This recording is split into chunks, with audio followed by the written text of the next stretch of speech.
Had no need to fight tonight.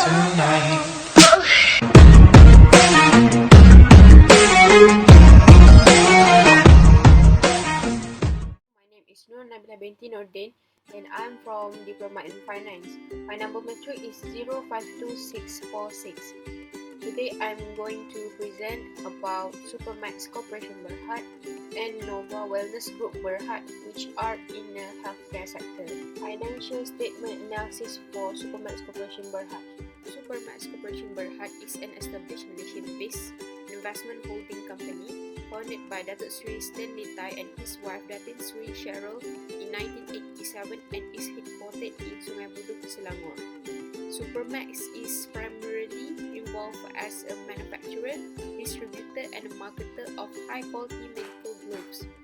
Supermax was listed on Bursa Malaysia, main market on 4 August 2000. The company produces up to 24 million pieces of gloves per year, meeting approximately 12% of the world's demand for latex examination gloves. Supermax produces various types of natural rubber and natural latex gloves to over 165 countries such as the USA, European Union, Middle East, Asia and South Pacific. The company is also involved in trading of latex gloves. The brands owned by Supermax such as Supermax, Aurelia, Maxter are trusted and recognized by laboratories, hospitals, pharmacists, doctors and surgeons around the world. Firstly is quick ratio. From the table, we can see that the quick ratio is increasing from 0.68 times to 1.102 times. This shows that Supermax liquidity become more liquid from 2018 until 2020. However, in 2018 and 2019, the quick ratio is lower than 1.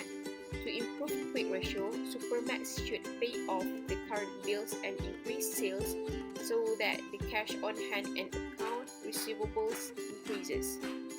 Based on the chart above, we can see that Supermax decided to finance its operations through debt rather than generates wholly owned funds as in 2020. The debt equity ratio is 106.66% compared to 2018 and 2019. However, the company should be more careful because capital structure is one of the fundamental considerations in a financial management and it is not good for investors and lenders because it increases the risk associated, which causes them to require a higher rate of return. In debt to assets, Supermax Corporation Berhad made a good decision to finance all the total assets using the total liabilities. In 2020, the company recorded the highest debt to assets, which is 51.61% compared to the previous years. It shows that the company has more liabilities than assets. Considering to this line chart, Supermax is in a good position to manage its debt levels. Supermax shows that they are able to pay off their short-term financial obligations. The year of 2020 is the highest rate of operating cash flow, which increasing 45.72% and amounted as 61.17%. It means the company can cover its current liabilities and still have earnings left over. Companies with high or uptrending operating cash flow are generally considered to be in a good financial health. In the free cash flow, Supermax have done a great job in keeping the leftover money which remains in the business after all expenditures have been paid. In 2020, free cash flow recorded as 52% and it is the highest point from compared to the other years. It indicates that the money are available to shareholders and lenders since these funds would be used to pay bondholders or dividends to owners of common stock. Business segmentation includes investment holding, manufacturing of gloves, trading of gloves and others. Supermax company is principally an investment holding company. The subsidiary companies are principally involved in manufacturing and selling of latex gloves. For the geographical segmentation analysis, the Supermax geographical segments include America, Canada, Europe, and Asia. It exports to over 155 countries throughout the world in the regions of America, Europe, Middle East, Asia, and the South Pacific. For the shareholding analysis, we can see that Supermax company has three major shareholders, which is Thai Kim Sim, Tan Bigo, and CIMB Bank for Tan Bigo. In principal business, Supermax Corporation Berhad is an investment holding company. The company is a manufacturer, distributor, and marketer of medical gloves. The company is also a contact lens manufacturing company. There have been no significant changes in the nature of the activity and its subsidiary companies during the financial year. Three indicators, which is moving average, stochastic RSI, and Bollinger Band. Starting from 2nd December, the price of Supermax shares fell below the 9-day moving average in 2nd December and continued downward. When the price crosses below a moving average, bearish signal is generated. A move below the moving average, as shown in the chart above, suggests that the bears are in control of the price action and that the asset will likely move lower. This shows a signal for traders to sell at this price, as it indicates that the trend is shifting down. The declining in Supermax stocks caused by the news that Russia's claim to have discovered the world's first COVID-19 vaccine. In stochastic RSI indicator, Supermax spent most of its time at oversold readings from 2nd until 8 December, which is between 20 and 0, giving potential buy signals. Stochastic RSI became oversold at least 12 times in early December. It is desirable to buy stocks when they are oversold. However, in the 1st December, the moving average broke above 80 to turn momentum bullish. This was followed by a resistance breakout for the company on the 1st day of December. Following to this trend, 8 and 9 December shows Supermax within a downtrend and stochastic RSI registering overbought readings. You can see that Supermax, for the most part, the price action was touching the lower band. From the early December, the stock price fell from 9 ringgit level to its 15 December of around 6 ringgit and 76 cents. It is certainly buy signal, as the trend had been broken multiple times from 4th until 7th December and 14th December, showing its price gap. Price gap happened when price makes a big move since the last price and no trading in between. Additionally, at this day, the volume spikes. Increase on volume suggests that the traders to buy the stocks.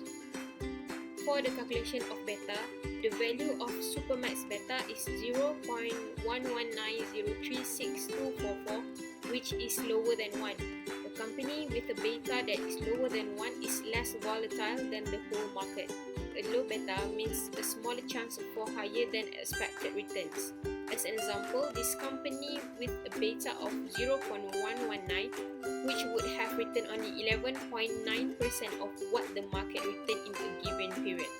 This also includes stable stocks which are less volatile than the market.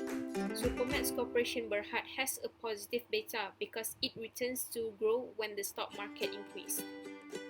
We can see that Supermax brands of products have since carved distinctive names synonymous to superior quality and continue to be the products of choice among consumers worldwide.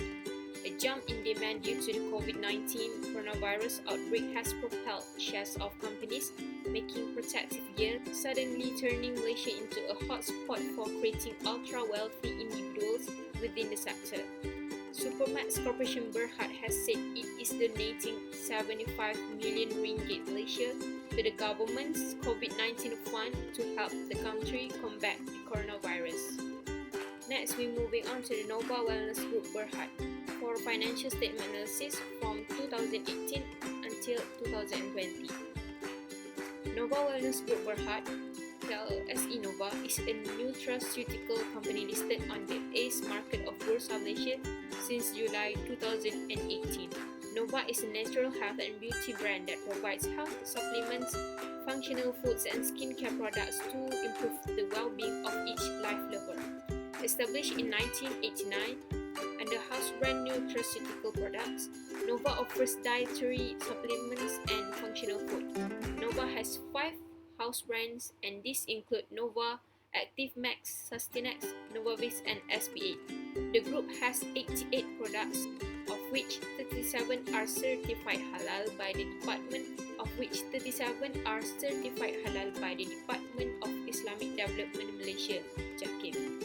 Nova Wellness liquidity positively increased from 2018 until 2020, which is from 1.99 times to 9.768 times. It shows that the company has enough current assets to cover its current liabilities. Next, in debt to equity ratio, Nova Wellness finances its operation through wholly owned funds rather than using debts. In 2020, Nova Wellness Company has the lowest debt to equity ratio from the previous years and amounted as 11.75%. Lower values of debt to equity ratio are favorable, indicating less risk because the company indicates lower amount of financing by debt. As for Nova Wellness Group Berhad shows that the company's total assets were financed by creditors are decreasing. Nova Wellness reduced the number of liabilities to make sure that they are able to pay the debt. From the table below, we know that the Nova Wellness is in a good position to manage its debt levels. From operating cash flow chart, we can see that Nova Wellness are not really able to pay off their short-term financial obligations with the cash flow generated from its core business operations, since they are not generating enough cash to cover its current liabilities. As in the year of 2020, the operating cash flow are decreasing 13.76% and recorded as 28%. The management should track accounts receivable to identify and avoid slow-paying customers. Based on a line chart, Nova Wellness acts negatively in keeping the leftover money which remains in the business after all expenditures have been paid. In 2020, free cash flow are at the lowest point, recorded as 7%. From this, we could say that the management should restructuring debt to lower interest rates and optimize repayment schedule. Having a low free cash flow could be a warning sign that management is not efficient at using the company's asset to generate revenue. For the business segmentation analysis, Nova Wellness Group Berhad is focused on the development, production, and sales of nutraceutical and skincare products under its house brand and original equipment manufacturer, OEM development. Under OEM services, the company manufactures 72 dietary supplement and 2 functional food. For the geographical segmentation analysis, Nova Wellness Group's products are available in some 490 outlets nationwide. For the shareholding analysis, we can see that there are 3 major shareholders of Nova Wellness Group Berhad, which is Tan Sok Moy, Pang Ye Lin, and Pang Yin Ang. For the principal business activities, Nova Wellness engage in development, production, and sales of nutraceutical products and skincare products and providing contract manufacture of nutraceutical products. Nova Wellness is in the nutraceuticals industry and its principal activities are development, production, and sales of nutraceutical and skincare products under its house brand and OEM developments. For the investment analysis, I'm using Bollinger Band, Moving Average, and Stochastic RSI. The moving average for Nova Wellness, we can see that the shares fell below the 9-day moving average in 1st December and continued downward. When the price crosses below moving average, bearish signal is generated. A move below the moving average, as shown in the chart above, suggests that the bears are in control of the price action and that the asset will likely to move lower. Based on the chart above, the price is forecasted to start a new upward trend. The Nova Wellness Stochastic RSI spent most of its time at oversold readings, which is between 20 and 0, giving potential buy signals. Stochastic RSI became oversold at least 5 times in early December, and it is desirable to buy stocks when they are oversold. Nova Wellness has been experiencing a pronounced downtrend for days.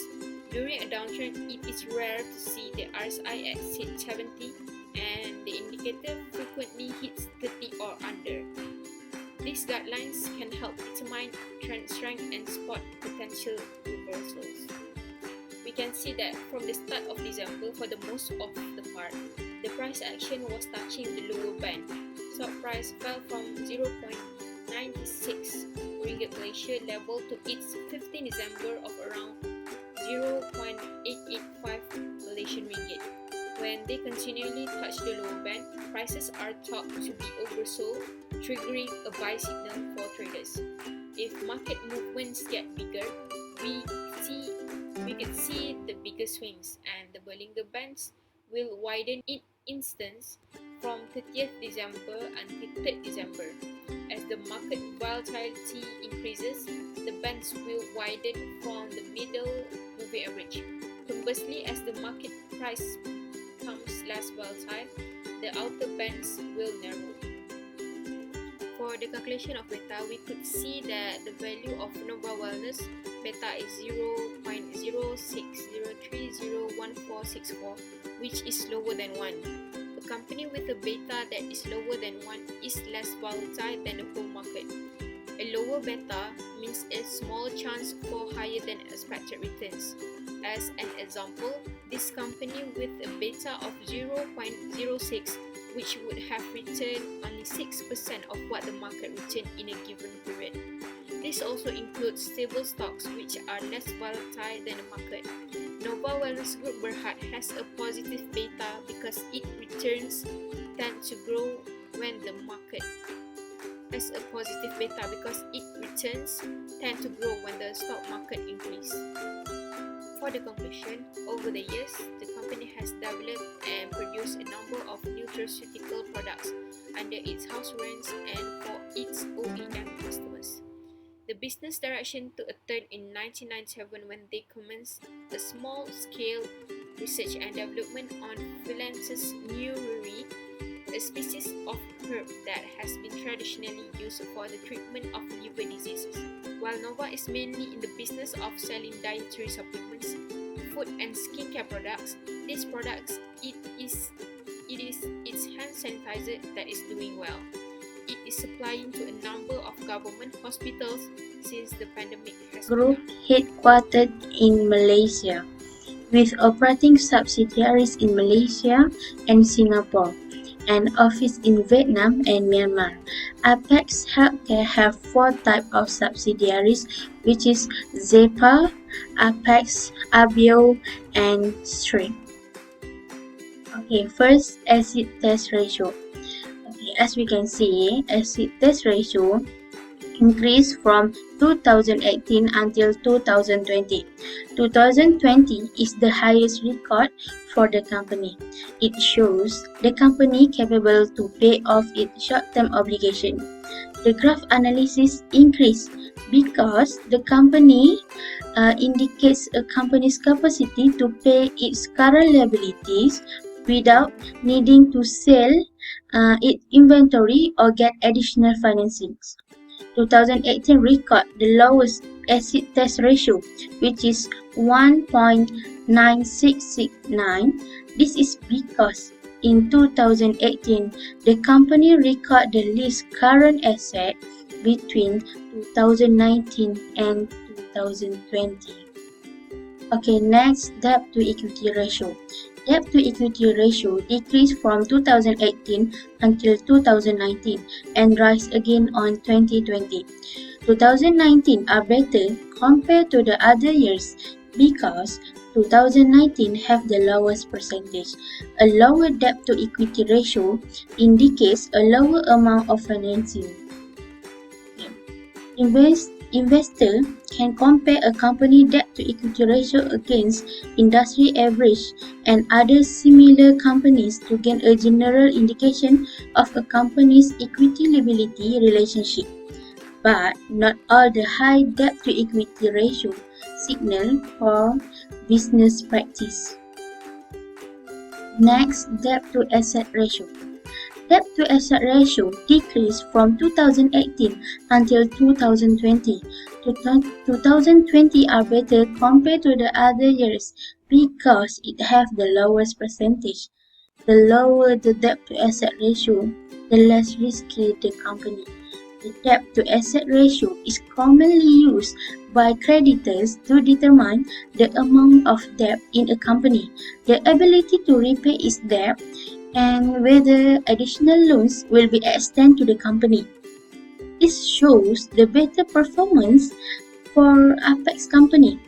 Determine an optimal debt ratio to asset for a particular company.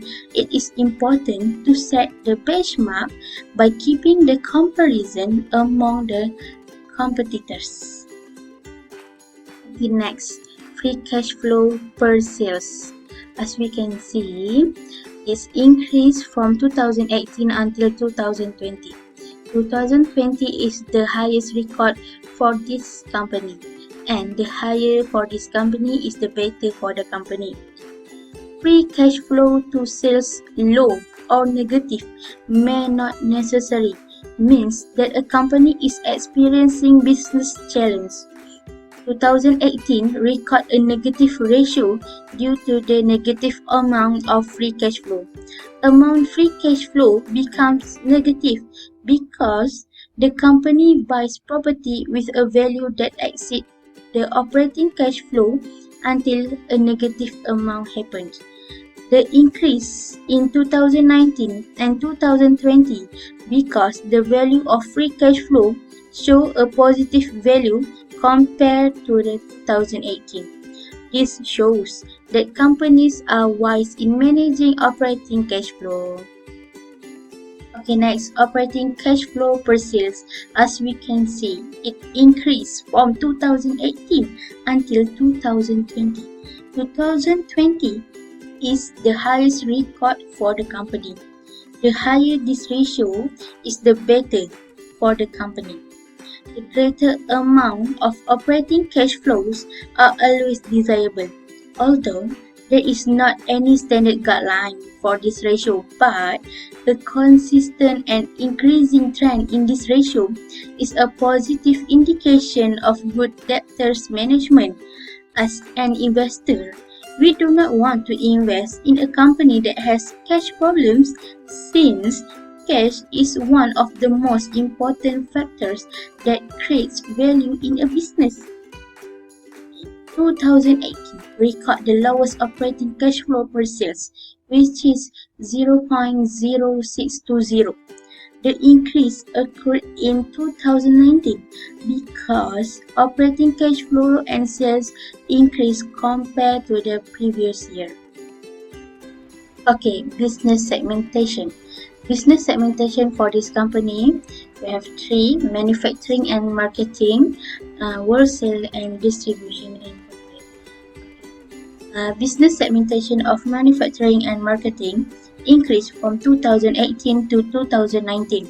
In 2020, this company recorded the lowest percentage, which is 7.06% due to the pandemic COVID-19. For wholesale and distribution has record increasing for every year from 2018 until 2020. This shows that APEC has a good strategy for wholesale and distribution. Last but not least, for segment corporate, company has record decreasing from 2018 until 2020. Okay, next, principal activity.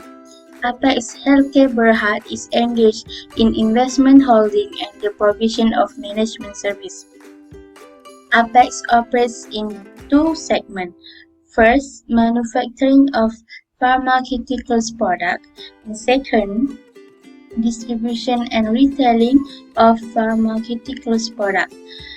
Through the manufacturing and distribution, Apex makes a quality pharmaceuticals and healthcare product available to valued customers via its comprehensive supply channels. Apex focuses on making pharmaceuticals and healthcare products available to customers in the market in which we operate. through the manufacturing and distribution and in a manner which fairly rewards all stakeholders. They know their business intimately and have a growing network of loyal customers. This will remain their business for the future. Next, investment analysis indicator moving average. We can see that the blue line is a smaller value of 20, while the orange line is a large value of 50. Of 3rd December, at time 1930, the blue line with the lowest value has crossed the orange line, below which is the highest value. This indicates the occurrence of a sell signal. The blue line remains below the orange line until the current date, which is 14 December. The blue line has crossed the orange line at the price 3.73. On 13 December, the buy signal has not been seen. The price difference in early December and the current date of December. The price of 3.78 is the highest price recorded in December. On 9 December, the price showed a downtrend at 10:30 to 10 December at 14:30. The price rise again at time but only slightly and returned to 3.61. We can see on 9 December the candlestick has breakout and support line.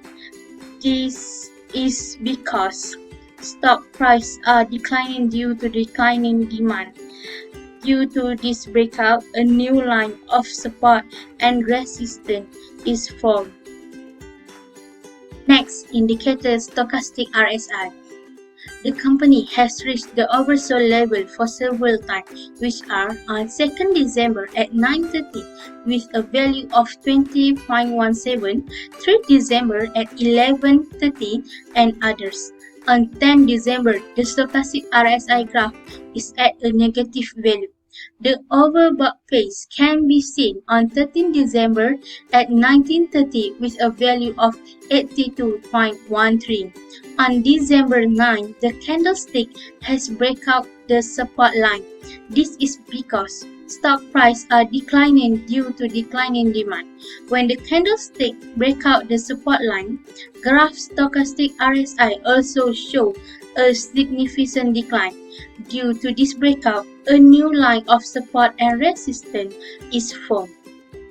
Next, indicator Bollinger Bands on 3rd and 4th of December shows the shrinking movement of Bollinger Bands, and Bollinger Bands grow back and expand after going through a small phase of movement on 1st and 2nd December and the second phase on 10 until 13 December in the chart. Buy signal can be seen when the price candle comes into contact with the lower bands on 3rd December at a price of 3.7. Other than that, the buy signal on 9 December at time 14:30 with a price 3.67. Meanwhile, we cannot see any sell signal that occurred in December, because sell signal happen when the price candle comes into the contact with the upper bands. Last but not least, based on the calculation of beta, we got the value of beta, which is 0.0339390322. The value is positive but below than 1. A beta value then is less than 1 means that the security is theoretically less volatile than the market. A stock with a very low beta could have a smaller price swings, yet it could be in a long-term downtrend. So, adding a downtrending stock with a low beta decrease risk in a portfolio only if the investor defines risk strictly in terms of volatility rather than as the potential for loss. From the practical perspective, a low beta stock that's experiencing a downtrend is not likely to improve a portfolio's performance. As a conclusion, Apex Healthcare Sdn Bhd is among the most well-known companies that trade in Bursa Malaysia. The products they produce are often used by users. In addition, this company produces about healthcare products because health is important for everyone, especially nowadays the pandemic COVID-19 was around the world also.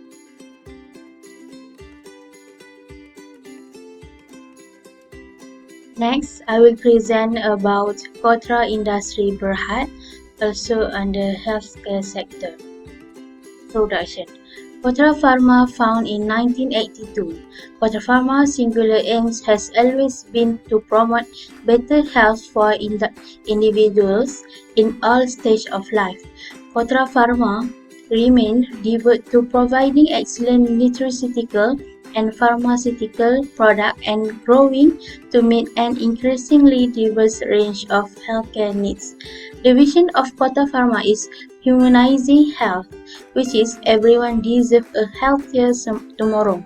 The mission of Kotra Pharma are to be a center of excellence for pharmaceutical industry through the manufacturing excellence, research and development excellence, global pharmaceutical excellence brand, and marketing excellence and people excellence. Next, acid test ratio. Acid test ratio increased from 2018 until 2020. 2020 is the highest record for the company. It shows that the company is capable to pay off its short-term obligation. The graph analysis increased because the company quick ratio indicates a company capacity to pay its current liability without needing to sell its inventory or get additional financing. The greater the result ratio result, the better a company liquidity and financial health, because the lower the ratio, the more likely the company will struggle with paying debts. Next, debt to equity ratio. Debt to equity ratio decreased from 2018 until 2020.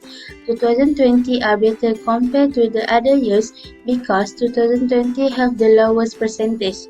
A higher ratio indicates that the company is getting more of its financing by borrowing money, which subject the company to potential risks if debt levels are too high. 2018 record the highest percentage between 2019 and 2020. This is because in 2018 the company record the highest value of liability among the year. Next, debt to asset ratio. Debt to asset decreased from 2018 until 2020. 2020 are better compared to the other year because 2020 have the lower percentage. It means the company owns more asset than liability and can meet its obligation by selling its asset if need. The lower the debt to asset ratio, the less risky the company. The debt to asset ratio is commonly used by creditors to determine the amount of debt in company, the ability to repay its debt, and whether additional loans will be extended to the company. This means these companies show a better performance. Next, operating cash flow per sales ratio. Operating cash flow per sales ratio increased from 2018 until 2020. 2020 is the highest record for the company. The higher this ratio is, the better it is for the company. Greater amounts of operating cash flow are always desirable. This company was increasing in operating cash flow per sales ratio, means they have a company's efficiency. 2018 record the lowest operating cash flow per sales ratio of 0.1999. The decrease occurred in 2019 as operating cash flow increased. However, the difference between 2018 and 2019 is not too much. In 2020, the value increased to 0.2906.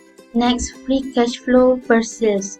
free cash flow per sales ratio decreased from 2018 until 2019 and increased from 2019 until 2020. 2020 is the highest record for the company. The higher this ratio is, the better it is for the company.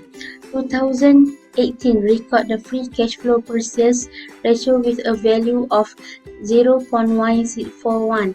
The decline occurred in 2019 due to the decreasing in the value of free cash flow and sales. Amount free cash flow decreased because the company buys a property with a high value until there is a reduction in the amount. The increase occurred in 2020 because the value of free cash flow showed a higher value of free cash flow than the previous year. This shows that companies are wise in managing operating cash flow. Next, business segmentation for this company is segmentation of geographic, which is Malaysia, Asia, and Africa. We can see that business segmentation in Malaysia decreased from 2018 until 2020. As we know, in 2020 there is a crisis that hit the country, which is pandemic coronavirus. Export for Asia increased from 2018 until 2020. This shows that the company has a good strategy to produce more product abroad. Next, for Africa, showing an inconsistent increase due to the decline in 2020. Next, principal activity. The principal activity of Kotra's fully owned subsidiary, KPM, is that of developing, manufacturing, and distributing pharmaceutical and healthcare products under the major brands named Apiton, Excel, Vexel, and Booster. The other subsidiaries company of Kotra, namely Apiton Healthcare and Big Link Reward, are represent dormant. Kotra does not have any associate company. Next, investment analysis indicator moving average. We can see that the blue line is a smaller value of 20, while the orange line is the larger value, which is 50. Based on the chart, we can see that for December 2020, there is no intersection between the blue line and the orange line. In fact, the line shows a very significant decline. At the beginning of December, we can see the line is higher than the current date, which is 15 December. For your information, the last crossing took place on 24 December at 1930. The intersection showed a sell signal as the blue line crossed the orange line below. You can also see that the price for December is in a downtrend and does not show any sign of uptrend in price. On 7 December, the candlestick has break out the support line. This is because the stock price are declining due to declining demand. Next, indicators stochastic RSI. The company has reached the oversold level starting on 3 December 2020 at 11:30 with a value of 23.3 and still maintaining the oversold level until 4 December at 8:30. Then, the graph climbed up to the overbought level at 11:30 but only temporary as the graph dropped again. Meanwhile, the company returns to oversold level starting 10 December at 15:30 until December 14 at 15:30. At this point, also the price showed a downtrend. On 7 December, the candlestick has break out the support line. For this reason, we can also see that stochastic RSI graph shows being at the overbought level because it is at a low price. Next, indicator Bollinger Bands. Starting from the 2nd December until 7 December shows the shrinking movement of Bollinger Bands. On 7 December until the current date, which is 15 December, in the chart shows the movement of Bollinger Bands is expanding due to the signifying the stock price is in an downtrend and price volatility is significantly declining. Buy signal can be seen when the price candle comes into contact with the lower bands. For the Kotra company, there are several times touching the lower band such as 7 December with a price 3.06 and 11 December with price of 3.03. Sell signal when the price candle comes into contact with the upper bands, which is 4 December with a price 3.12. On 7 December, the candlestick has breakout the support line. This is because stock prices are declining due to declining demand. Due to this reason, we can also see the candlestick in touch with the lower band and buy signal has happened. Last but not least, calculation of beta for this company is 0.0267072306. We can see that the value is positive but below than 1. A beta value that is less than 1 means that the security is theoretically less volatile than the market. Including this stock in portfolio make it less risky than the same portfolio without the stock. A low beta stock that's experiencing a downtrend is not likely to improve a portfolio's performance. Similarly, a high beta stock that is volatile is mostly upward direction will increase the risk of a portfolio, but it may add gains as well. Investor buying a lowest beta asset is willing to accept a lower return than in this case of a risk. As a conclusion, during the implementation of MCO by the government, Kotra plans continue to operate, although with a smaller workforce and with stringent safety measures in place to safeguard the well-being of their staff from the threat of COVID-19. At the same time, they are working closely with their supplier and trade partner to ensure minimal supply disruption to our product during this period. They will continue to execute cost optimization initiatives to deliver efficiencies and saving and strengthen their brands so as to ensure the company is in a position to benefit when recovery comes. Assalamualaikum, my name is FARAH IZZATI binti NASIR. My metric number is 052655 from Diploma in Finance. Healthcare Berhad is a Malaysia-Singapore private healthcare group focused on upmarket health services and Asia's largest private healthcare group.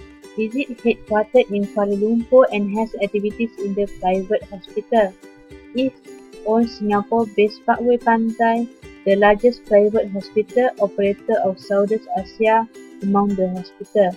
It is the majority shareholder of ASMADI Healthcare Group, the largest Turkey private healthcare company. We have 5 analyses of ratio for this. The first ratio is acid test ratio or quit ratio. We can see that the ratio was decreased from 2018 to 2020. For 2018, the ratio is 1.86. It means that the company should pay the short-term obligation. While 2019, the value is 1.36. It shows that the company should pay the current base and also should increase their sales. The lowest ratio was marked on 2020 and the value is 1.13. The decline in this ratio can attribute to the increase of short-term debt and also increase the sales. Next, debt to equity ratio. We can see that from 2018 to 2020, the ratio was increased year by year. For 2018, the ratio was 0.58. This is because the company holds equity interest from the real estate.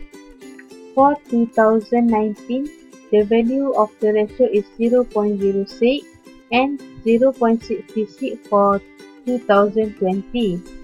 we can see that a lot of that used for finance growth.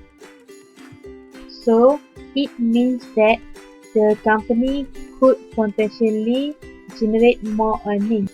After that, the slide shows debt to equity ratio.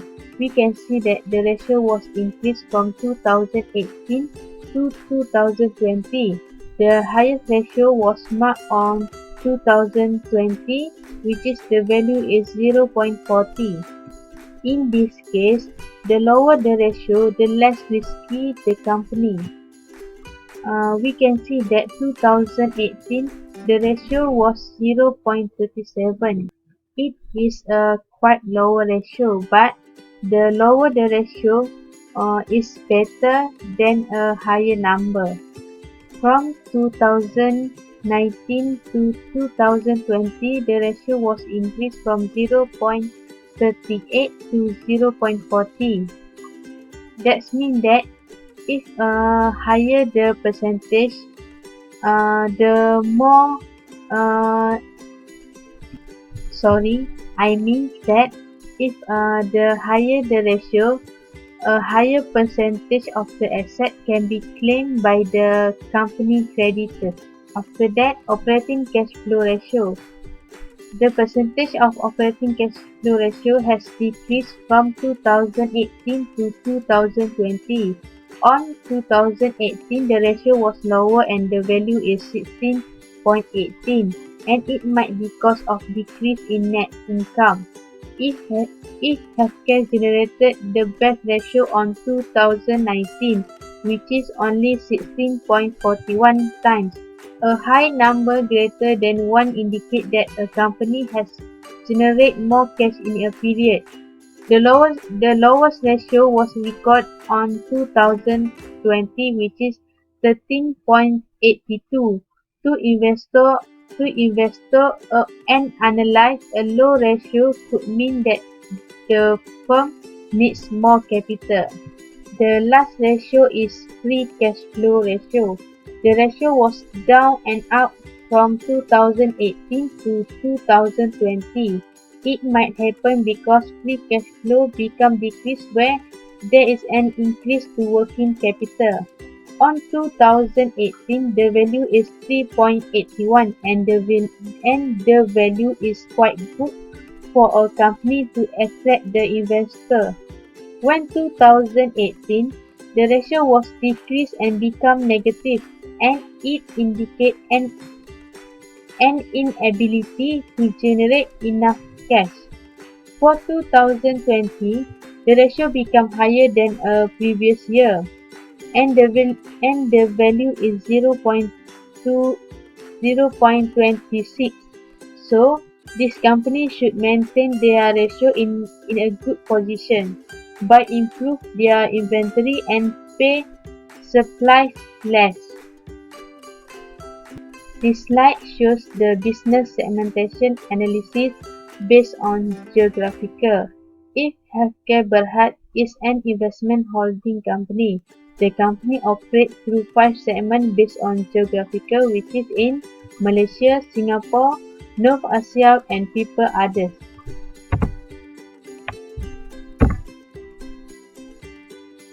This is the calculation of the business segmentation. This slide shows 3 major shareholders reported under segment substantial for 2018, 19, and 2020. And this slide shows the principal business activities. This is the principal activities from the Malaysia country, and the company involved is IMU Health 9 Berhad, IMC Education, IMU Dialysis. The conclusion is the company is adapting to new normal and seeking new opportunity amidst this pandemic. Since the pandemic COVID-19 was hit the world, it gives a big impact to the company sector, such as healthcare sector, who remain an important sector during this pandemic happened. Because of this company plans to further consolidate its multi-country portfolio strategy to diversify its earnings based in cash flow generative markets such as Singapore and Malaysia, capture medium-term growth momentum from Turkey and long-term growth opportunity from India and Greater China. Next page is investment analysis. The first indicator that I use is stochastic RSI. Overbought is a term used when a security is believed to be trading at a level above its intrinsic or fair value. For example, in this case, on 7 December, the market was risen sharply. This daily chart also shows the oversold area, which is when market is one that has fallen sharply and expected to bounce higher. In this case, we can see that the situation become oversold on 4 December. The uptrend level is 7 until 9 December, which is the chart peaks and through reaching new high as the trend progress. Next indicator is moving average. We can see that the chart with two simple moving average. The blue line is the longer and the orange line is the lower. In this case, by using a cross strategy, we can see for the two lines will cross each other as an entry for a short position. For example, the trend sloping downward since early December. When the price crosses below a moving average, bearish signal is generated. When the shorter term when the price crosses below a moving average, bearish signal is generated. When the shorter term MA crosses above the longer term moving average, it buy signal as it indicates that the trend is shifting up. It is known as a golden cross, but for this chart, it's not occur. Meanwhile, when the shorter term moving average crosses below the longer term moving average, it is a sell signal. We can see this on 11 December and also 7 December. The last indicator that I use is MACD. From the MACD indicator, we can see that the blue line is the MACD line and the yellow line is for signal line. On 3 December, the space between the signal line and MACD line started to tighten. That means the histogram become sloped down. MACD indicator tells about strong momentum, which is in this daily chart. The strong momentum was detected on 7 until 10 December. The space between signal line and MACD line also wider and the histogram was sloped up.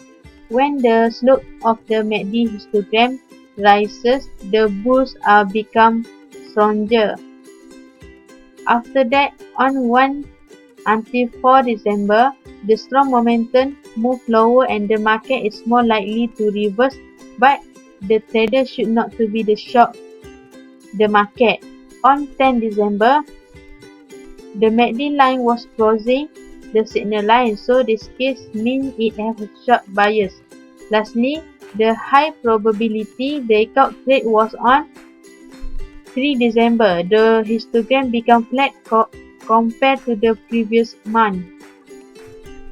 The last slide is standard deviation and beta for each healthcare Berhad. The value of beta is positive value. A positive beta value indicates that stock generally move in the same direction with that one of the market and the vice versa.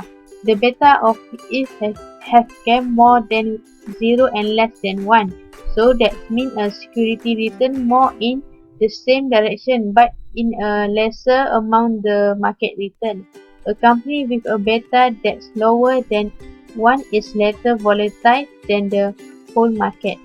From a practical perspective, a low beta stock that experiences a downtrend is not likely to improve a portfolio performance. Next, we go to YSP Southeast Asia Holdings. YSP Industries Sdn Berhad, the fully owned subsidiary of YSP Southeast Asia Berhad, was incorporated in 1987 and after 31 years we have developed into one of the leading pharmaceutical company in Malaysia. YSP and its group of companies have now become multinational company with various manufacturing facilities and an extensive marketing network around the world. Their aim is to continue developing new health food and veterinary products for fulfilling the medicinal needs of human race. The professional team of YSPI consisted of experienced and dedicated team of R&D to continuously improve and develop quality pharmaceutical products including tablets, capsules, powders and creams. We have 5 analyses of ratio for this company. The first one is acid test ratio or quick ratio. The ratio for YSP was increased from 2018 to 2019. The value is 3.20 and 3.22. This company were able to pay its obligation where they had 3.20 ringgit Malaysia to recover debt of 1 ringgit Malaysia, but the ratio was dropped from 2019 to 2020, which is the value is 3.22 to 2.24. The liquidity of paying of the debt also decreasing. A low ratio is generally a more risky position since this company do not have adequate current assets without inventory to cover near-term debt. Next is debt to equity ratio. The ratio was increased year by year. It means that the company has been aggressive in financing its growth with a debt. For 2018, the value of the ratio is 0.28 and it increased to 0.29 for 2019 and also increased for 2020 and the value is 0.34. Change in long-term debt and assets tend to have the greatest impact on debt to equity ratio because they tend to be larger account compared to short-term debt and short-term assets. After that, we go to debt to asset ratio. The ratio was getting higher from 2018 to 2020. The ratio on 2018 is a lower ratio compared to another year and the value is 0.22. But a lower ratio is better than a higher number. When 2019, the ratio was 0.23. That means this company have a higher debt to total asset ratio. The higher ratio was marked on 2020, which is the ratio is 0.26. A higher ratio means that a higher percentage of the asset can be claimed by the company creditors. Next, we go to operating cash flow ratio. The ratio was up and down from 2018 to 2020. On 2018, the value of ratio is 7%. It might happen because of decrease in net income from this company. Besides that, the higher percentage of this ratio was on 2019 and the value is 11.02%. From the value, financial analysts sometimes prefer to look at cash flow metric because they strip away certain accounting anomalies. The lower percentage is on 2020, which is the value is 0.40. The lower percentage gives the bad impact to the company because if a company is not bringing enough money. The last one is free cash flow ratio. The value of ratio on 2018 is negative, which is the value is negative 3.09. A company with negative cash flow does not signify that is it bad because new company usually spend a lot of cash.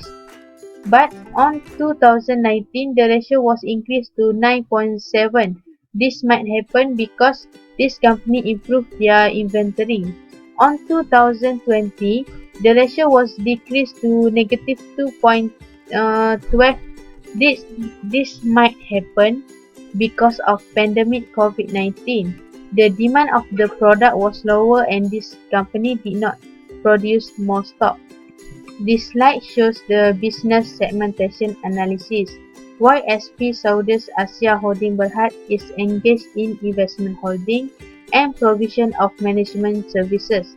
The company operates in three segments: trading, which is engaged in import, export, and trading in various kinds of pharmaceutical, traditional, herbal, and veterinary products; manufacturing, which is engaged in manufacturing of pharmaceutical products; and investment holding, which is engaged in investment holding.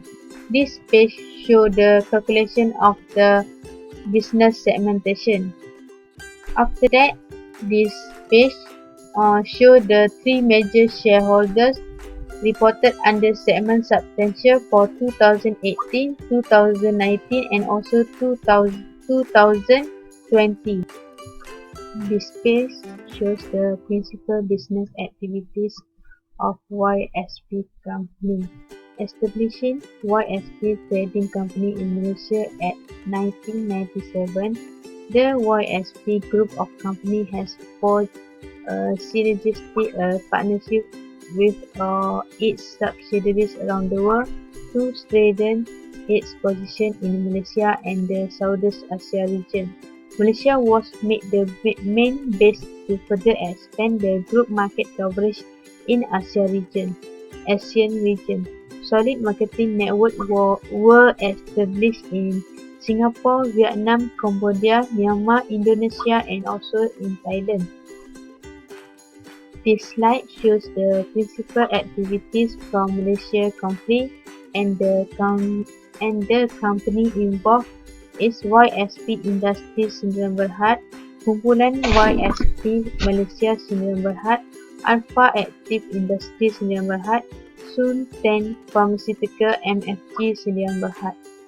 In conclusion, YSP Saudis Holding is the company who produces a healthcare product, and it's very important to everyone and especially to the hospital to fight the COVID-19 virus since it hits the world.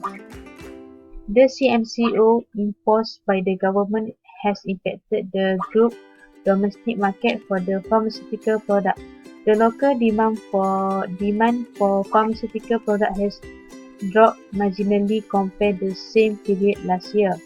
The group expects the financial performance to be sustained toward the end of the year, even though the market is likely to be challenging during the RMCO period.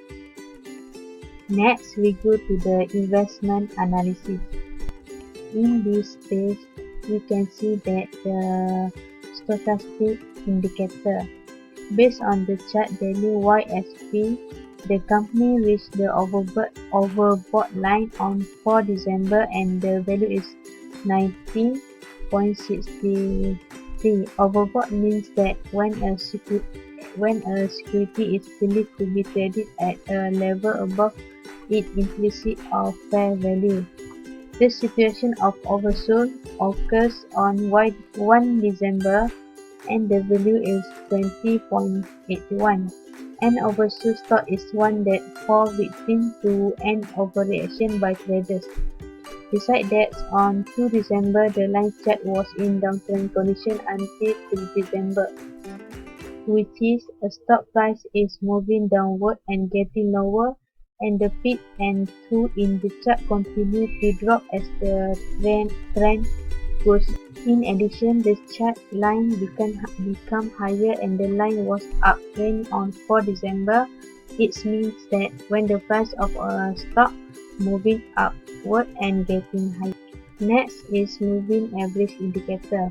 For December 2020, there is no intersection between the blue line and orange line. In fact, the line shows a very significant decline at the early of December. The line is higher than 14 December. For information, the last closing took took place at 14 December. The intersection shows a sell signal when the shorter term moving average goes below the longer term moving average. So it's a sell signal as it indicates that the trend is shifting down. Besides that, from December, the line was considered as good, but to December 2020, the chart was considered as downtrend because the line was going down. It might happen because the price of an asset moved lower over a period of time. The last indicator is MACD. Based on the daily chart of YST above, we can see that there are signal lines for yellow color and blue color for MACD line. In addition, we can get the value of the histogram by subtract the MACD line with signal line. On 3 December until 9 December, we can see that the space between the signal line and MACD line is wider. It also means that the histogram started to slope up. But on 10 December, the space between the two lines become tightened, which means that the histogram also sloped down. Next, on 1 until 2 December, the strong momentum moved lower and the market is more likely to reverse. On 3 December, the MACD line was crossed the signal line, so this case means it have a short bias.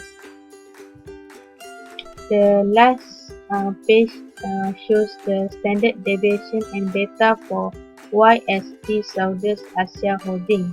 The value of YST beta is positive, which means that it's positive value. That it also less than 1. So the beta value that is less than 1 means that the security is theoretically less volatile than the market. The risk for the company if they have a low beta is the expected return on that investment will be less than the risk-free rate and the nominal return on gold less than average annually than the risk-free rate. However, that makes complete sense if this company think of it as buying insurance. So, this company must pay for the insurance by settling for a very low return. Assalamualaikum warahmatullahi wabarakatuh. My name is NURDINIE binti RIZAL. I'm from Diploma in Finance. My matric number is 052611. So today I would like to present about Avanza Berhad. Avanza Berhad is a Malaysian holding company. It was founded in 2004. Avanza initially invested in the glove making business, the group that acquired LECTURER'S and Louisiana, which led them into the healthcare businesses. Their business also include distribution and third-party logistics for other healthcare companies. Okay, next we go through the financial statement analysis for Avanza Berhad. The first is asset quick test ratio. The quick ratio is an indicator of a company's short-term liquidity position and measure company's ability to meet its short-term obligation, which is most liquid assets.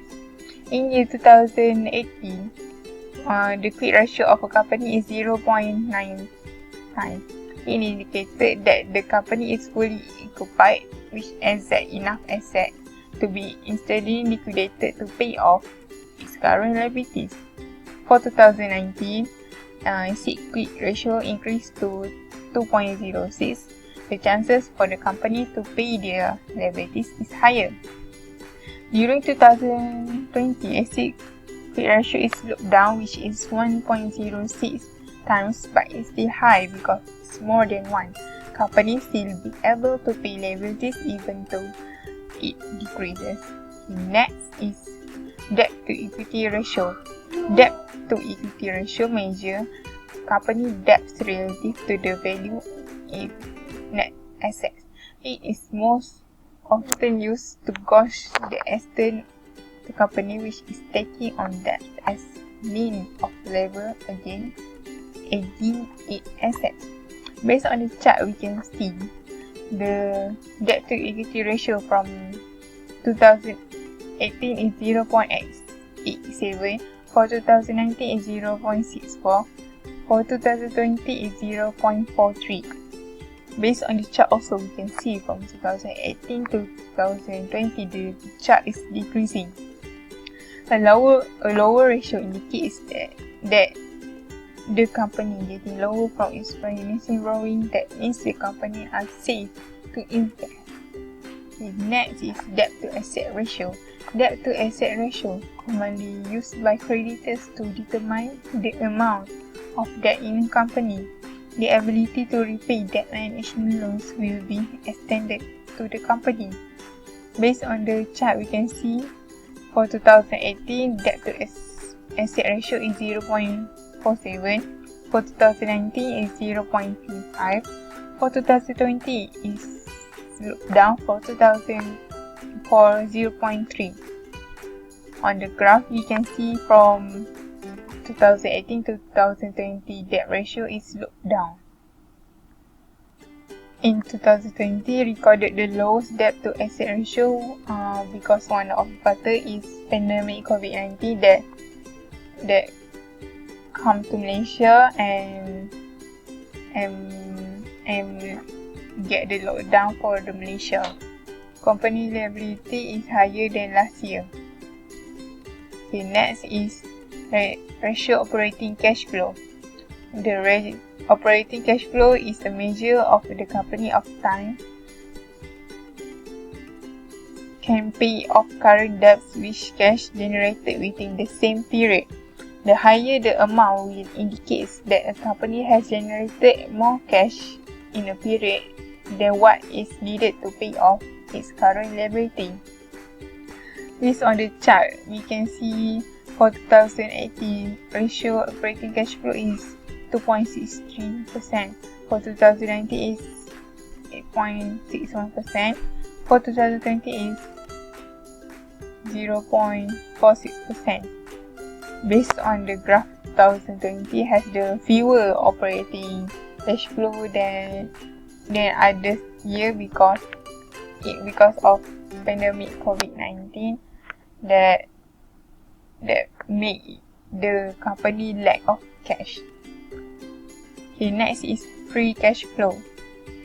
Free cash flow is the cash flow available for the company to repay creditors or pay dividends and interest to investors.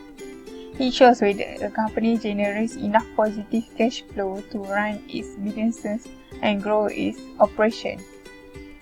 Based on the chart, we can see for 2018 is 0.18. For 2019 is 0.52. For 2020 is looked down to 0.38. Okay, the reason why for 2020 is looked down because of lockdown and people cannot pay using cash for account receivable.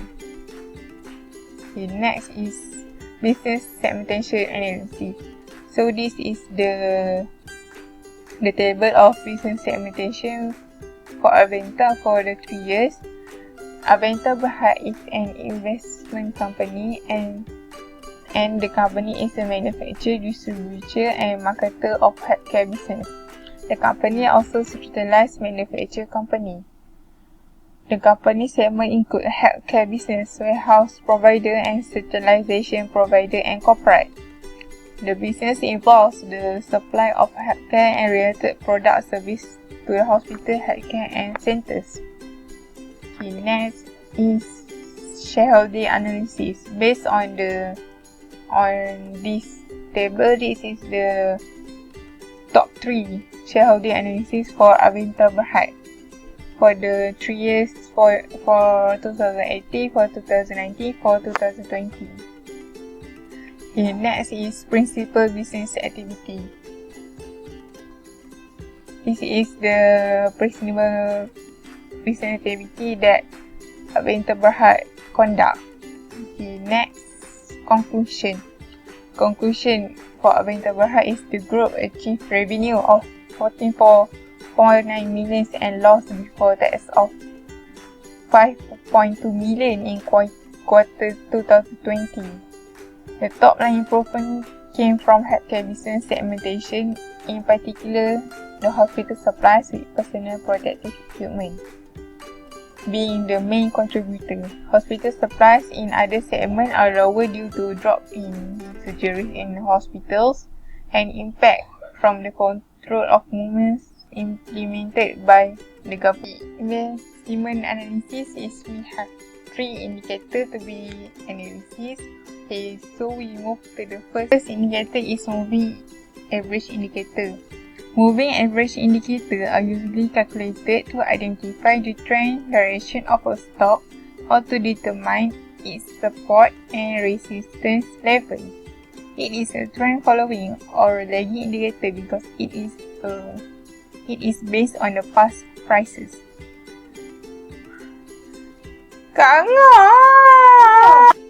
Okay, the first indicator is moving average indicator. Moving average indicators are usually calculated to identify the trend direction of a stock or to determine its support and resistance levels. It is a trend following or lagging indicator because it is based on past prices. Based on the chart, we can see that the resistance is moving downward. So it's not the time to sell the share. The support is moving uptrend. That means it's the time to buy the share. The trend is downtrend. That means we not prefer to buy the share at this time, but we can see that the price is getting higher. Based on the chart, we can choose the type of investor we want. For example, of the type of investor is short-term, mid-term or long-term. In addition, based on the candlestick, the chart, we can see the difference in early December and the current rate. The first support on December was 8 December at price of 160 cents. The second support was at 15 December at price 164 cents. That means the support is increased from the past days. The first resistance that occurs from the first support is at 9 December at price of 198 cents. It is also the highest price throughout December. The second resistance is on 16 December at price of 176 cents. It is lower than the first resistance. The company might have problem to increase their resistance. Okay, next is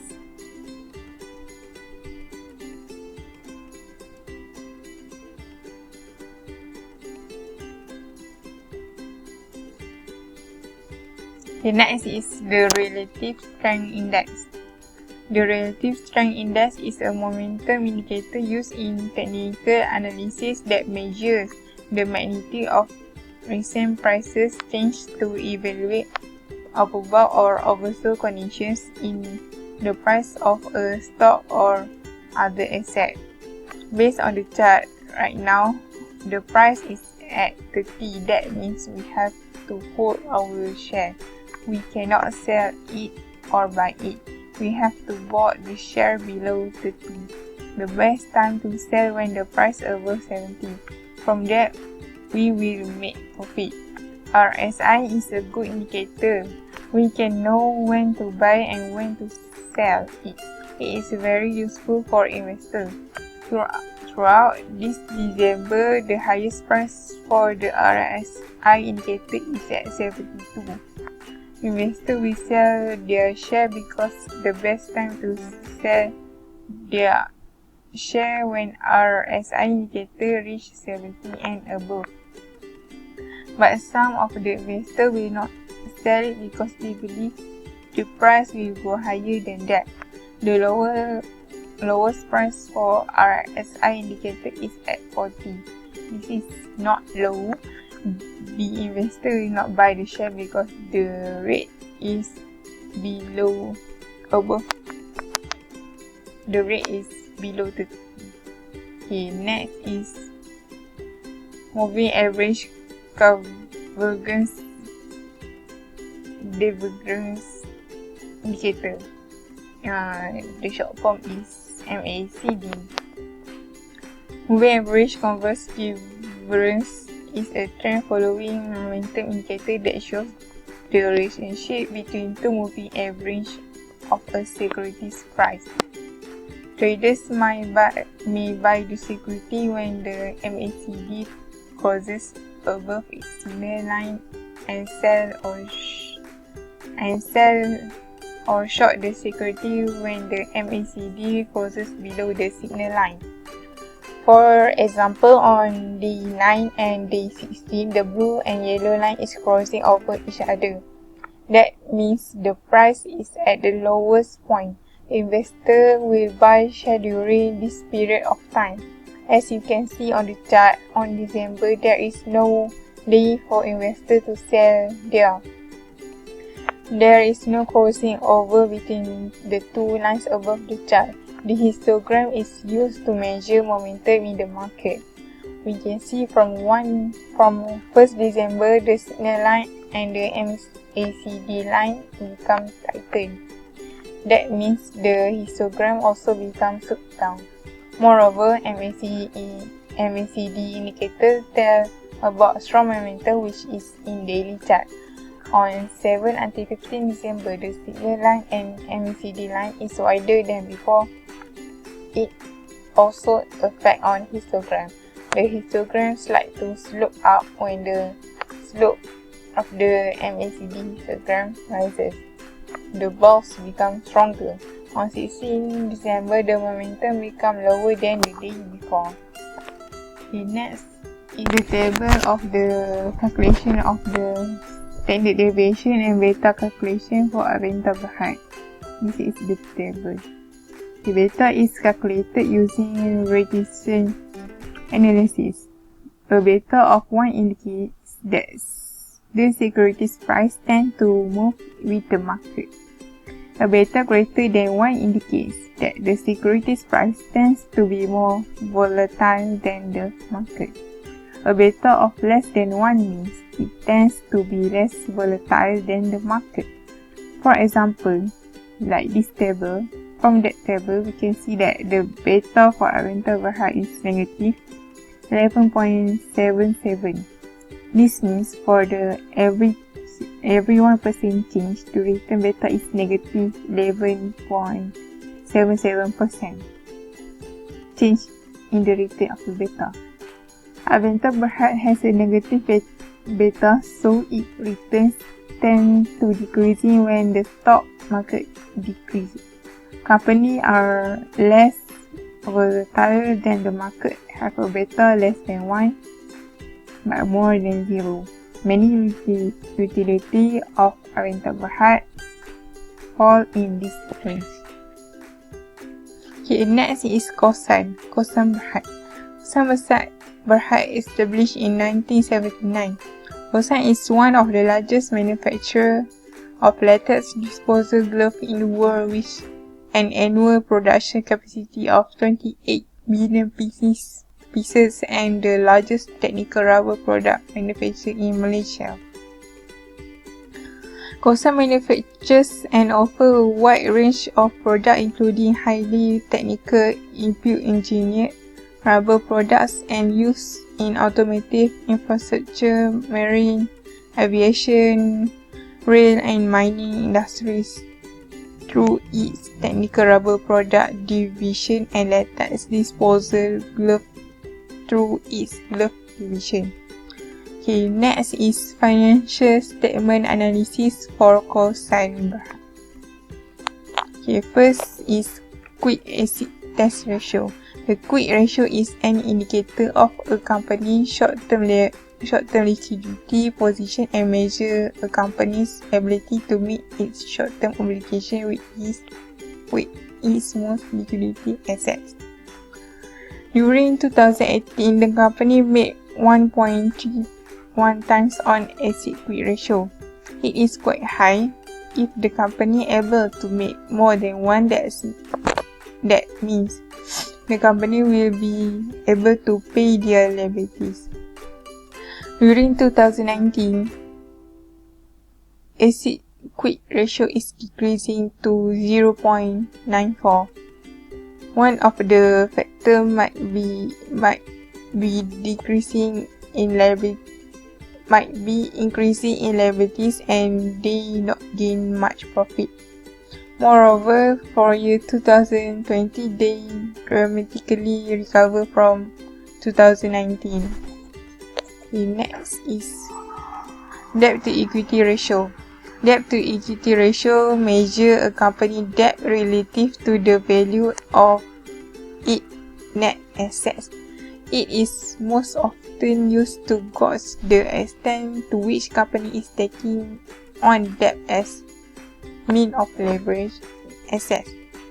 Based on the table, we can see for 2018 is 0.6, for 2019 is increased to 2064, but for 2018 it decreased to 0.63. For 2020, the debt to equity ratio is decreasing, so it is a good news the company managed to decrease their debt to equity ratio from the past year. The next is debt to asset ratio. A company's debt to asset ratio is one of the groups of debt or leverage ratio that is included in financial ratio analysis. This ratio shows the percentage of total assets that were paid for with borrowed money, represented by debt on the business firm's balance sheet. It is an indicator for financial leverage or a measure of solvency. Based on the chart, we can see that on 2019, the debt asset ratio increased from 2018. It increased. For 2020, it maintained from 2019 which is 0.39.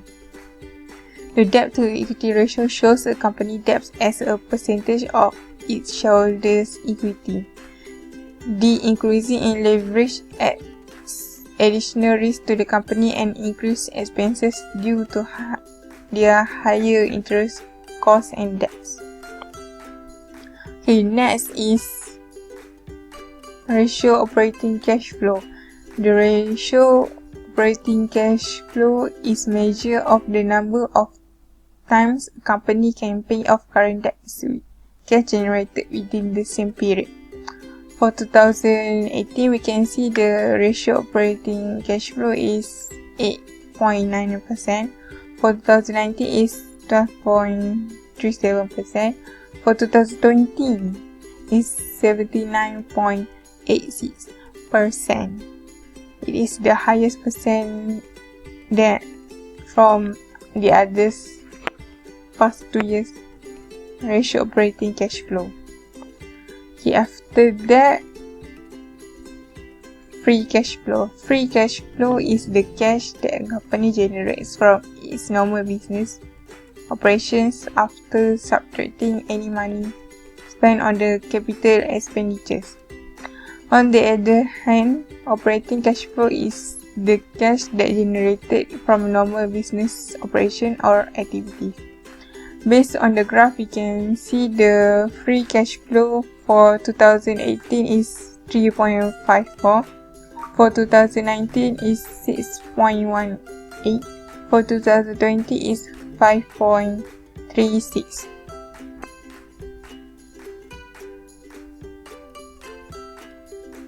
Cost and earning cash from financing activities such as proceeds from other borrowings. Okay, next is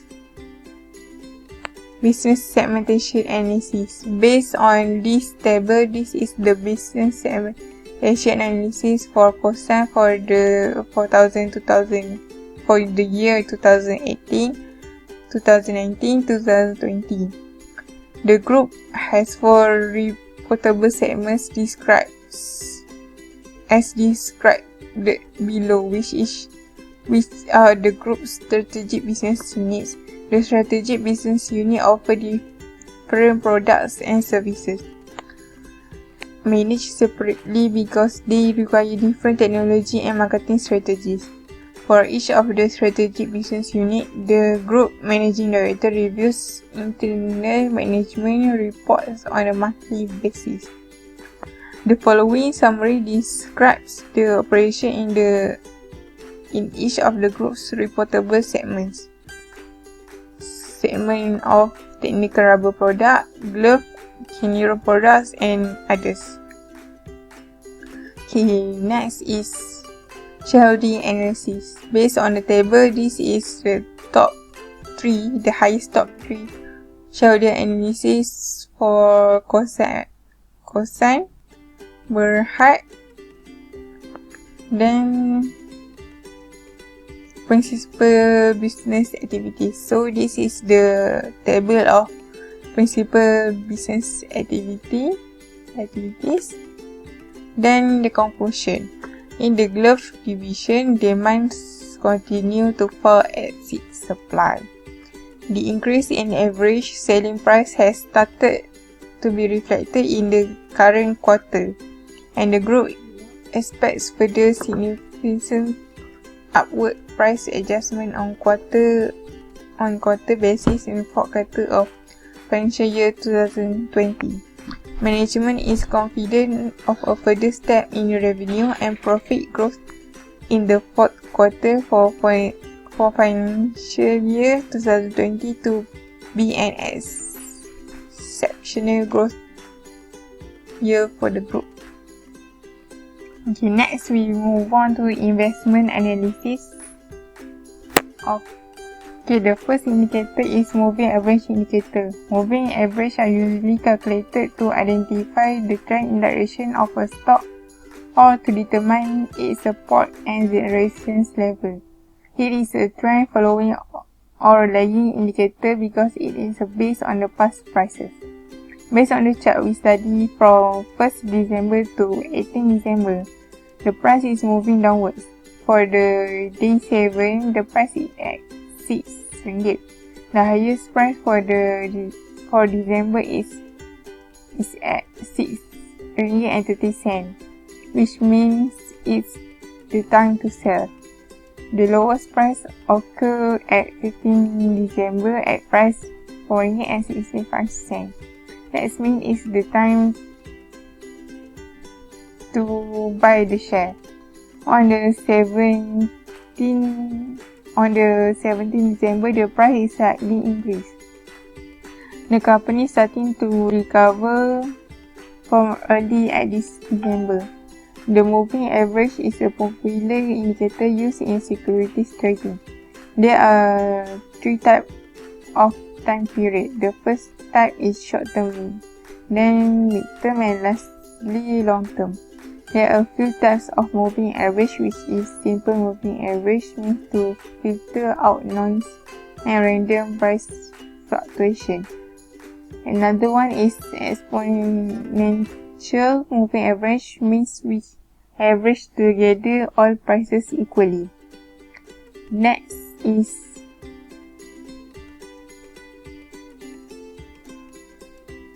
the Relative Strength Index, RSI. The Relative Strength Index is a momentum indicator used in technical analysis that measures the magnitude of recent price change to evaluate overbought or oversold conditions in the price of stock or other assets. Traditional interpretation of RSI are used value of 70 or above indicate that a security is becoming overbought or overvalued and may be prime for a trend reveal or corrective pullback in the price. And RSI reading of 30 or below indicates an oversold or overvalued condition.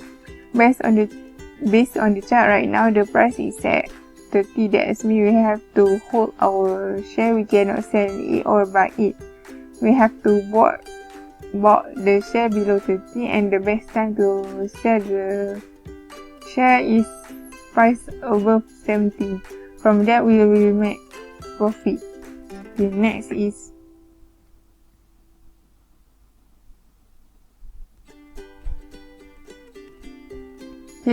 moving average converse split divergence, MACD.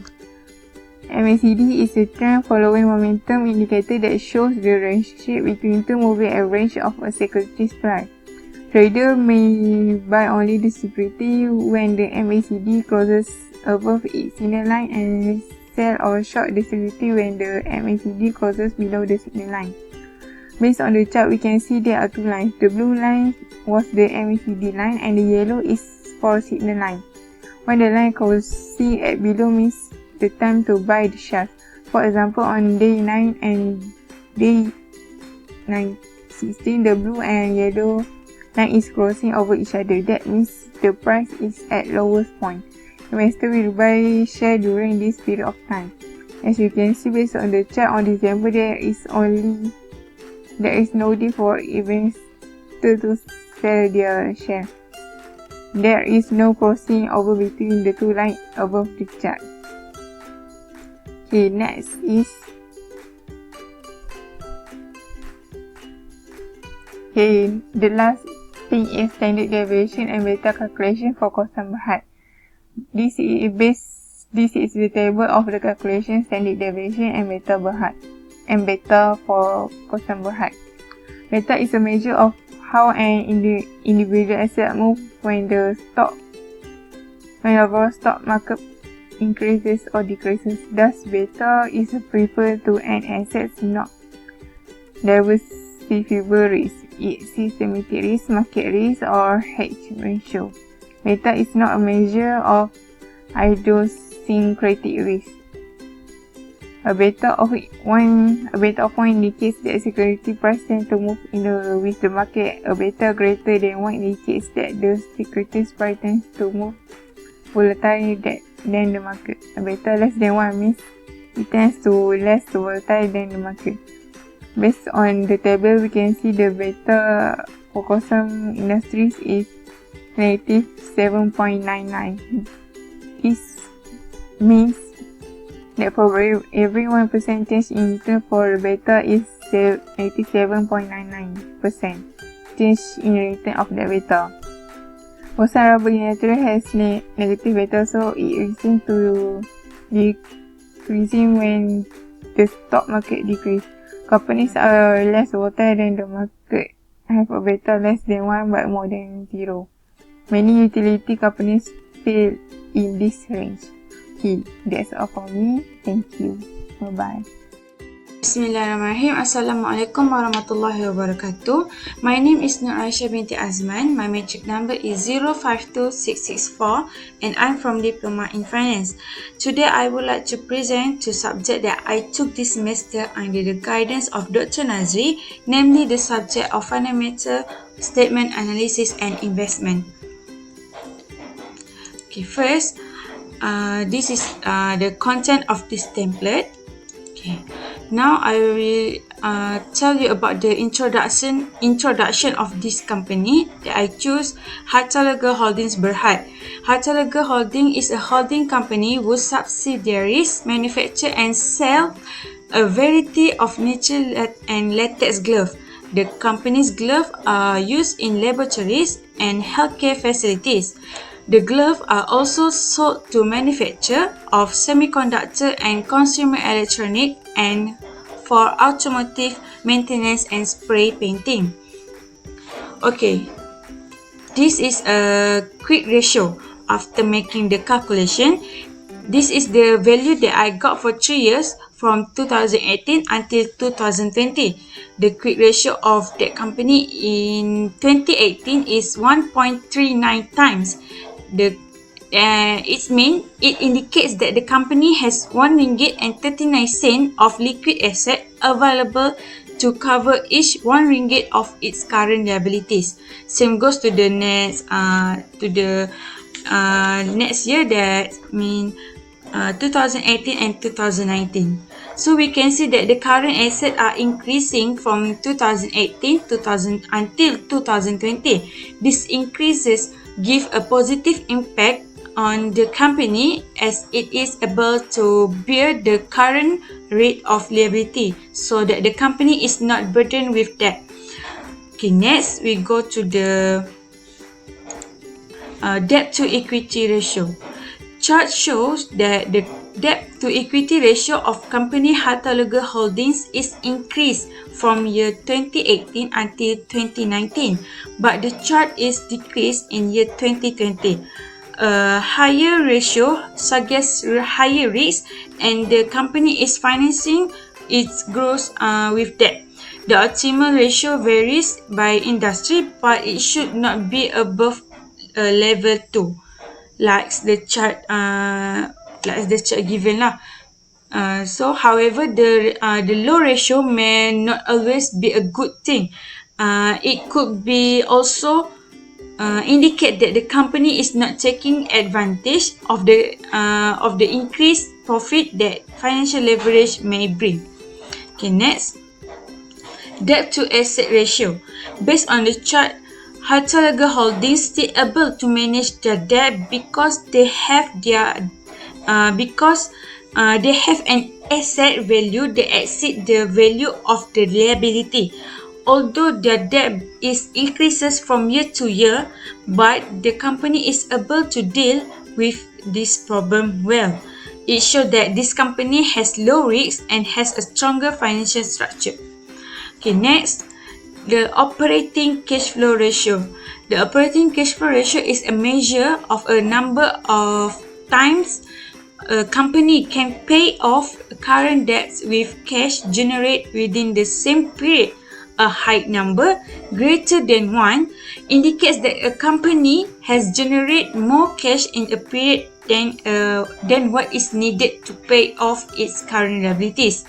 But the chart showed that Harta Lega Holdings can reach the maximum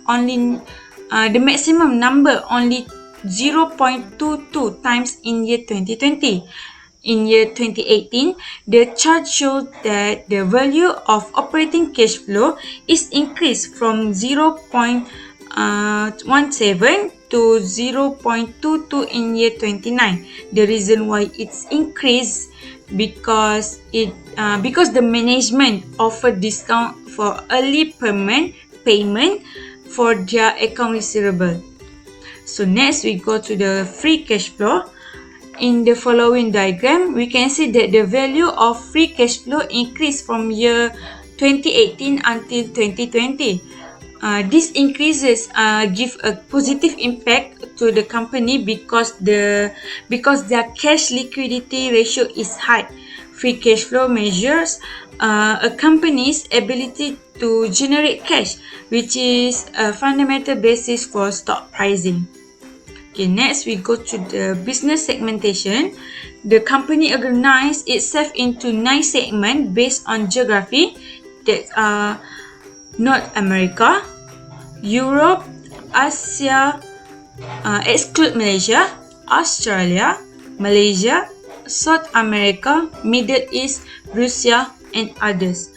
More revenue comes from North America segment than any others. So, okay, we go to the shareholding company.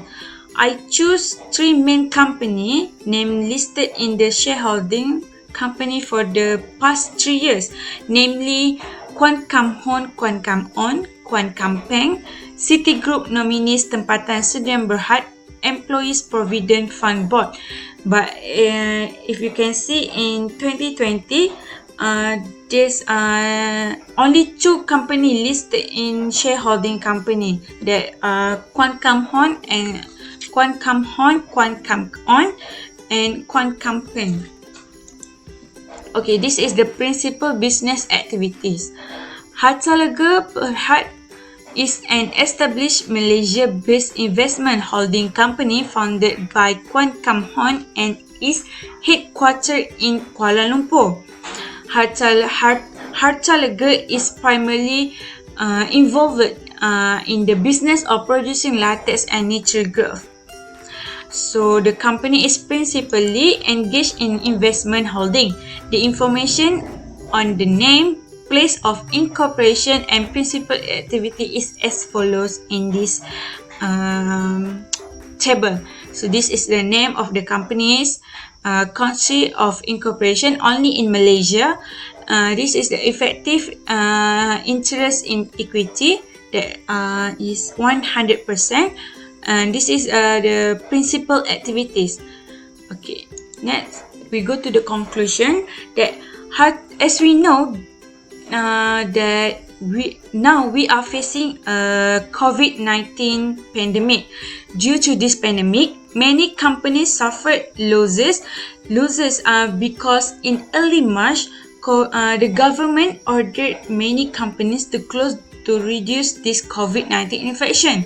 Although such thing can happen to Harta Lega Holdings, the company need to take other initiatives to ensure their companies do not bankrupt due to this pandemic. In a nutshell, such effort can further increase the company's profit, which will have a positive impact on all parties, whether the subsidiaries themselves or foreign investors and also their partners. Therefore, a stable financial position will not harm any party involved. Okay, so next we go to the investment. So in this investment, I choose 3 investment indicators that I learned in this semester. First, moving average. As we know, as we can see in the diagram, it is the stock price movement of Harta Lega Holdings in December 2020. The time frame used is 1 hour. We can see the movement of stock prices fluctuation every hours for December. Okay. As we can see that in early December, the the moving average 20 and moving average lines intersect at the support line. So for investor who already skilled in the world of investment, they know that this is the best time to buy stock because it will be expected to reach the support line. In other words, the risk for investor to incur losses is low. Okay, next we go to the second indicator, that relative strength index. Stock movement are up and down. So it's moved due to investor selling and buying stock. However, there are times when a stock is oversold or overbought. The more popular terms are referred as overbought and oversold. When a stock is oversold, trader will have the opportunity to buy the stock at a cheap price. Okay. Next, we go to the Bollinger Band. Indicator Bollinger Band can be used to determine how strongly an asset is falling and when it is potentially reversing to upside trend. In a strong downtrend, the price will run along the lower band, and this shows that selling activities remain strong. But if the price fails to touch or move along the lower band, it is an indications that the downtrend may be losing momentum. So next, we go to the standard deviation. Okay. In the world of investing and trading stock on the stock market, the term beta stock refers to an indicator that indicates the level of stock risk against the level of market risk. One of the benefits of knowing beta stock is that the investor can assess the level of existing market risk.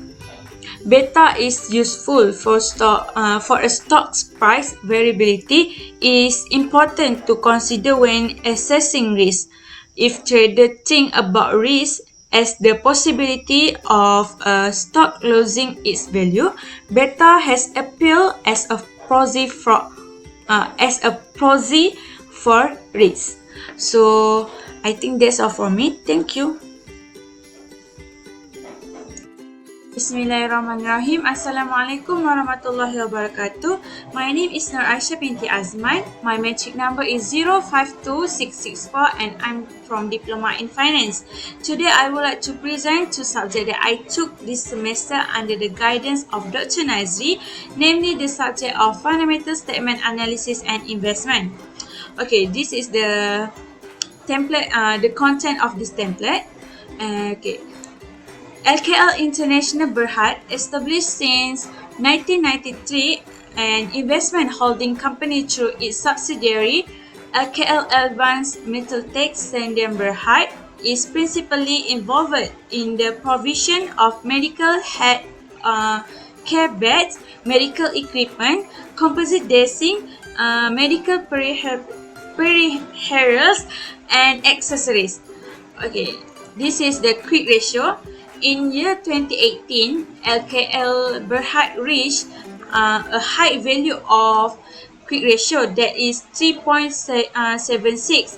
It shows that the company are able to meet its short-term obligation with its most liquid assets. But in starting year 2019 until 2020, the value of quick ratio decreased. Even though the value decreases, it does not adversely affect the company because it still exceeds 1. If the value of the quick ratio is less than 1, it indicates that the company is not able to bear the company's liability. It also could harm the company. Investor will not invest in the company due to the unstable company finances. Okay, next we go through the debt to equity ratio. The increasing in leverage adds additional risks to the company and increased expenses due to their higher interest costs and debt. Based on the chart above, value of the debt to equity ratio of LKL Berhad increased from 2019 until 2020. As we can see that the value of this ratio is still low. That means less than 1. This is because if the value of the ratio exceeds the figure of 1, it indicates that the company has a high risk in bearing liability. Therefore, the company's momentum must be maintained because it is important to attract investors to invest in the company while making the company financial position always stable. Okay, next we go to the debt to asset ratio. From the chart above, LKL Berhad increased their value of the debt ratio from year 2018 until 2020, but still the value didn't reach 1. A ratio greater than 1 shows that a considerable portion of the asset is funded by debt. Or in other words, the company has more liabilities than assets. A high ratio also indicates that the company may be putting itself at a risk of defaulting on its loan if interest rates were to rise suddenly. So it's good for LKL Berhad to keep their value below 1 to make sure the company manage in healthy financial. This is the operating cash flow. A higher level of cash flow indicates a better ability to withstand declines in operating performance as well as a better ability to pay dividends to investors. LKL Berhad is facing problems in operating cash flow in 2018 and 2020. The negative operating cash flow indicates that the company may have problems decrease in net income. But in 2019, the graph shows an increase in the amount of operating cash flow where the company can reach a value of 0.23 times, which is the greater or the higher ratio than 2018 and 2020. So next, we go to the free cash flow. The highest value of free cash flow in the chart above is 0.02 in year 2019. Both 2018 and 2020, the value reached negative. It is mean that the company having a problem with their cash flow statement. The company may facing problem in increasing to working capital, which is the money a company set aside to pay for its short-term operating expenses. Working capital is the money that the business needs to work.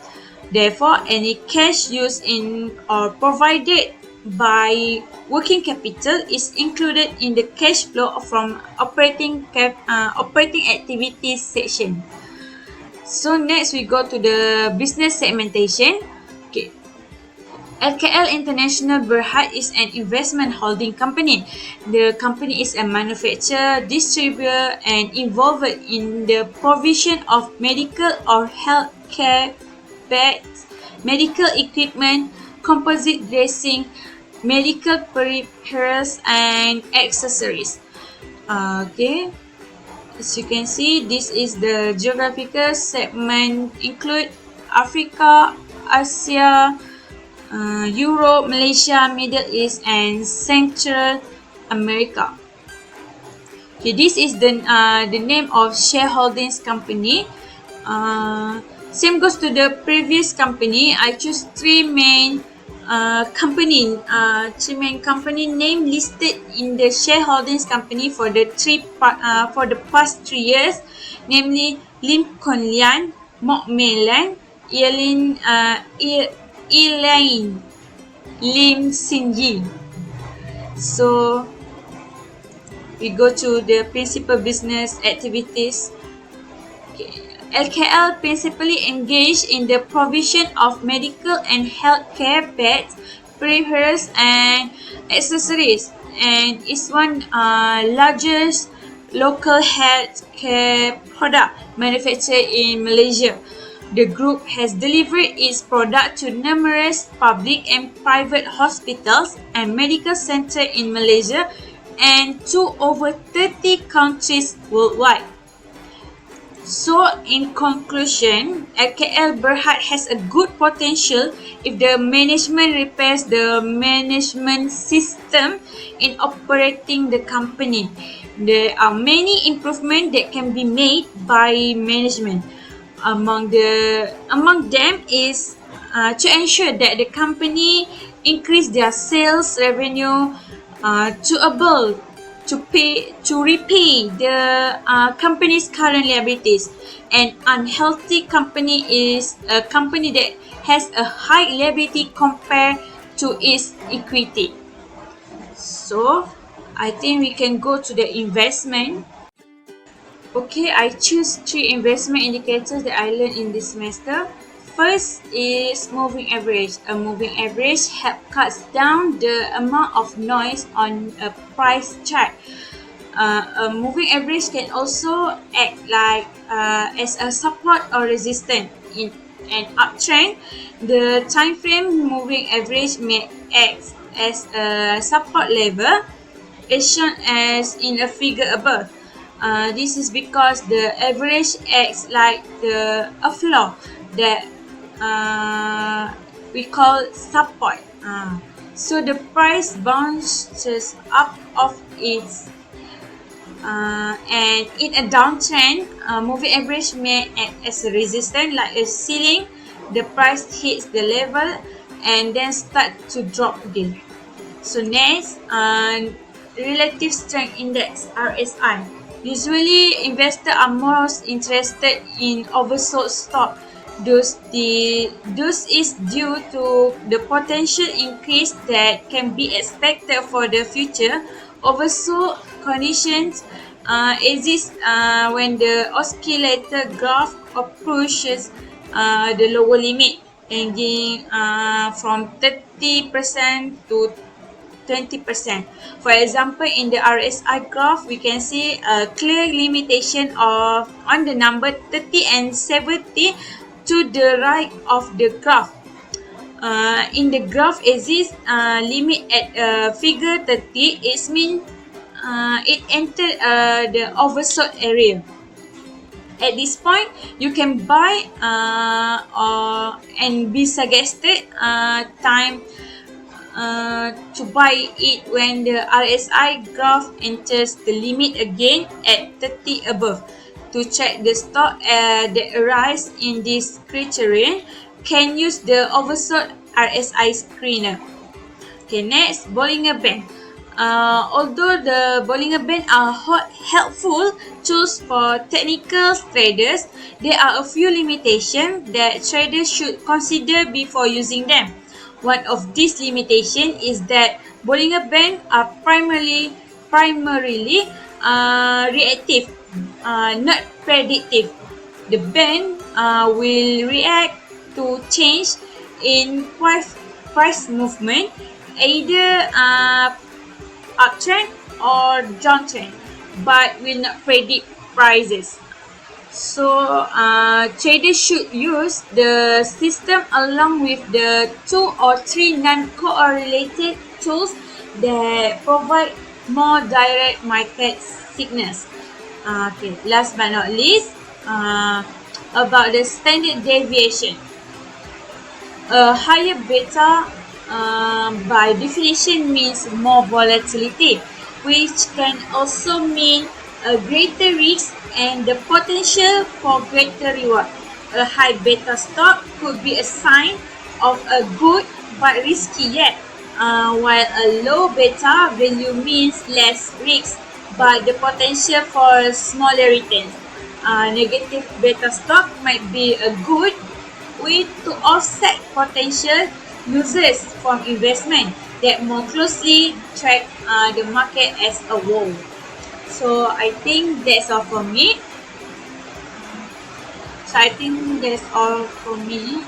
Thank you.